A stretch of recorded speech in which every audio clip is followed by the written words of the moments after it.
Hey YouTube, this is Prometheus, guys, giving you more of the meta. So, guys, I want to talk about the trap run play. This is probably one of the greatest plays to have in your Audible arsenal. It is used that you can go ahead and steal or get some cheap yards. And this is something I have in my offensive schemes if I have an opportunity to build it out. I want to kind of show you basically the fundamentals on how a trap play works and when's the right situation, when's the right front to use it, and when is not the right situation to use it where you'd kill the play. So I want to give this to you. This is going to be a really fast video because I pretty much just simply made this very simple as possible. So obviously the 0-1 trap, you'll basically go ahead and see this, where you'll see this at. And the key to this particular play is that you've got a guy that actually will just go ahead and pull out and block. As far as a trap play, most playbooks are going to have some type of trap built into it.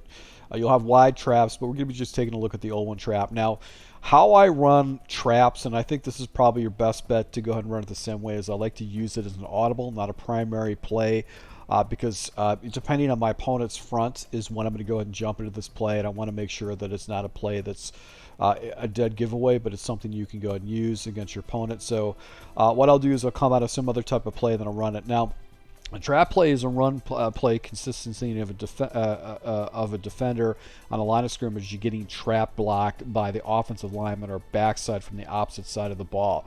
The play is known as a trap because the strong side offensive lineman will go ahead and block down on a linebacker, meaning basically the linebacker, the offensive lineman will go up to a linebacker level, seemingly giving the defensive lineman unblocked to the quarterback, only realizing he's going to get hit by another offensive lineman that's actually pulling. So what this does is it gives the defense the expectation that they're actually going to go ahead and have a free shot at the quarterback, only to go ahead and get blocked on the backside by the linebacker. So what is when do you want to run this particular play? Well, first and foremost, you don't want to run this against odd fronts, and really the key indicator is if you have a defender that's going to be over your center.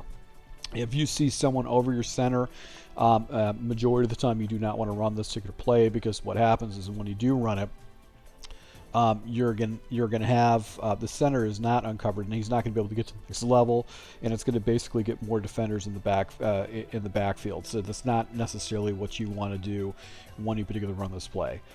So here's another situation where when you play against those guys that play, say, defenses which are like the dollar defenses or stuff like that, it's not really good. Now, when's the best time to do this? Well, when you have even fronts where you've got 4 down linemen, that's the best situation. But really the key is making sure that you have that center uncovered.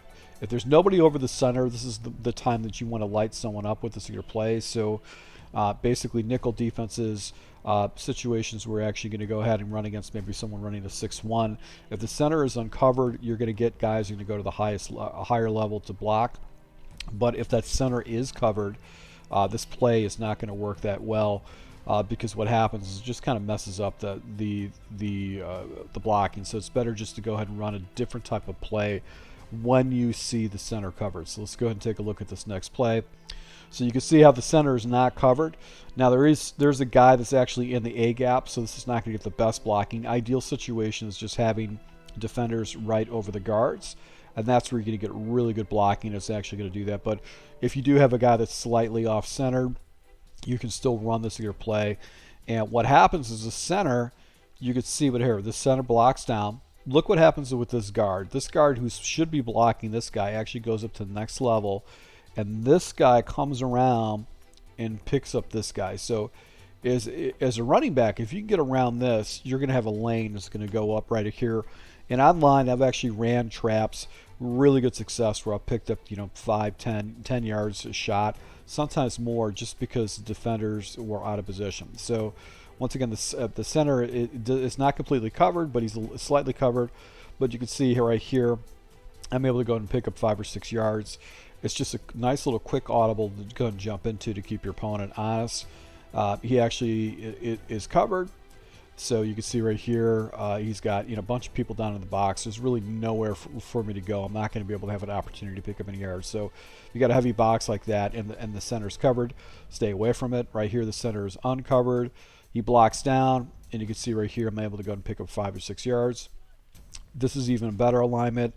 Dime alignment right here. Center's completely uncovered. When he's completely uncovered, definitely want to go for it because you see the blocking is just so much better if the center's got a clean shot. He doesn't have to block down at all to take it to the next level. So I like this. I like having this as an audible to go and jump into, but you want to build it around your offensive scheme. You don't want to use the 0-1 trap.